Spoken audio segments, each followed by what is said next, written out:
Hello everyone, welcome back to my channel and to natural magic. So we did a bit of the herbs and how we get in touch with power animals. So we're moving on to the magic of the birds and birds within magic. Every spiritual tradition on earth associates the birds of the air with spiritual powers.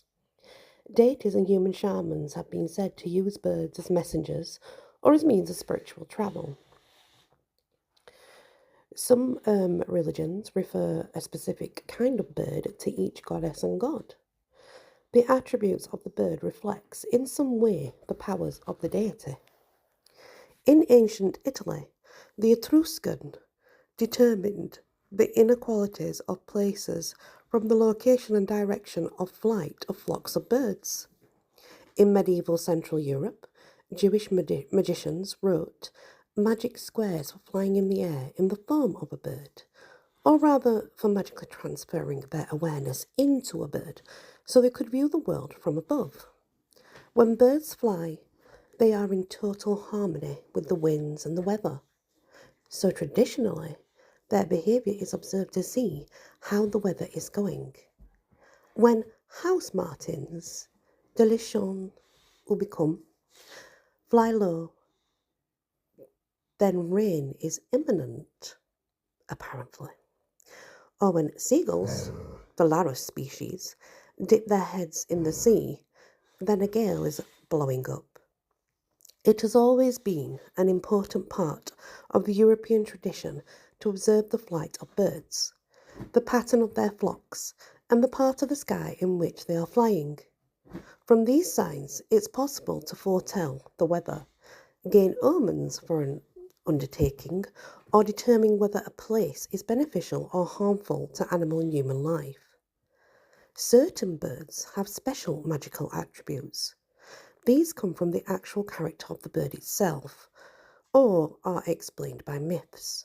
The crane, for example, the Megalonus grus, has been a significant power bird for many thousands of years.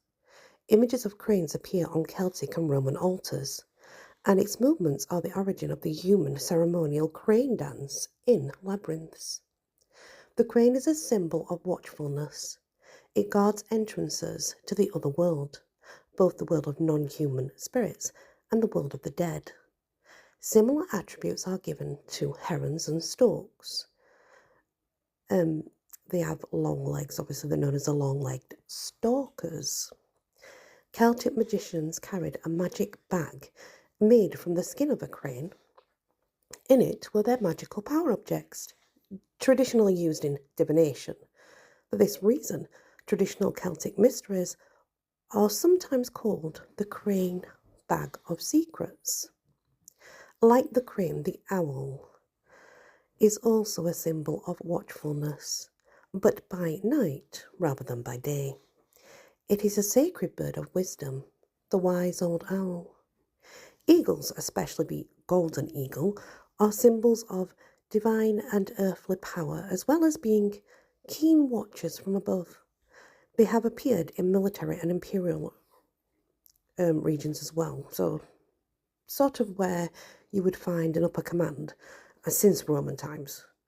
The eagle's power of flight and its seeming capability of flying to the sun made it especially sacred to solar and sky gods. In myth, gods, shamans, and magicians fly on the back of eagles, or in eagle form across the earth and from this world into other ones. In this aspect, the eagle symbolizes transcendent, out of the body flight.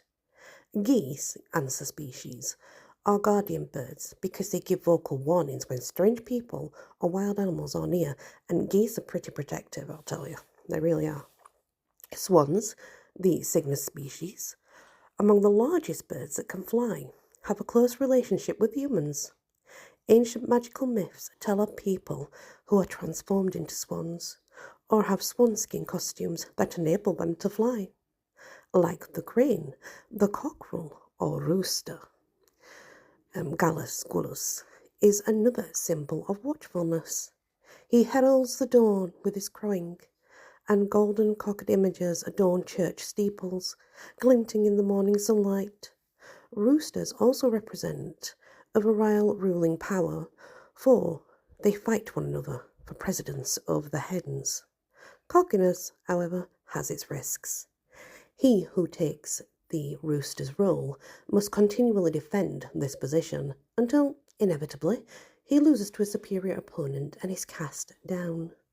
The wren, the king of all birds, troglodyte, that's where it is. It's a holy bird, according to ancient beliefs. It became the king of all birds when it hitched an unauthorized ride on the back of a soaring eagle, and thus surpassed it in height to become the highest flyer of all. This legend tells us that, however small we might appear, we can indeed achieve great things by ingenuity. And that, everybody, is the power of birds used in magic. When we come back, we'll look at maybe a few normal domesticated animals or animals that generally you bring forth in magic. And the growling that you heard, that was just my dog Storm. There's not a monster or a gremlin in the house. It's just a Storm, my Alapaha blue blood bulldog, that's all. Anyway, guys, please leave a like, share if you can, and if you've not yet subscribed, please consider doing so. Many blessings.